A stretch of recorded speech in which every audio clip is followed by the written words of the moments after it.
All right, Laura, usually when we mention network scanning, we mean scanning the private network, right? But we don't want to exclude the public network. Most of the techniques are developed to scan internally, and quite a few have the ability actually to scan the public network and give us some really reliable, good results. So how do hackers scan our internal network? Do they have some magical tools? No, they obviously do not. They use those few tools to scan our public IP addresses, and they try to find a vulnerability that allows them to bypass our defenses and then rely on some sort of established session with the system inside our network like SSH or HTTPS.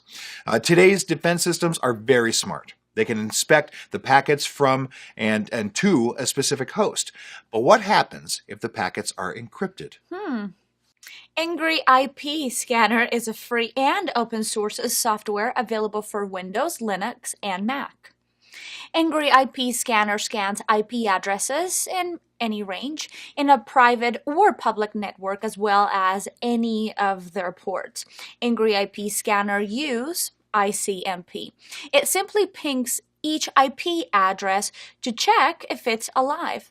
Optionally, you can resolve its host name, MAC address, scan ports, etc. Right, and it also supports NetBIOS information, things like computer name, workgroup name, and currently logged in Windows users, and more features even after that. Scanning results can be saved in a number of formats: CSV, text, XML, or IP port list files. So there's a lot of different ways to get that information. And the light tool cannot be considered a hacking tool because it lacks stealth scanning. This could be intentional, but nevertheless, it is still a great tool for system administrators who want to perform kind of, just more or less basic scanning.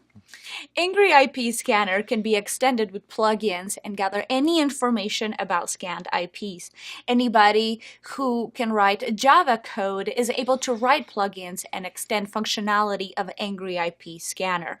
Angry IP Scanner uses a multi-threaded approach. A separate scanning thread is created for each scanned IP address.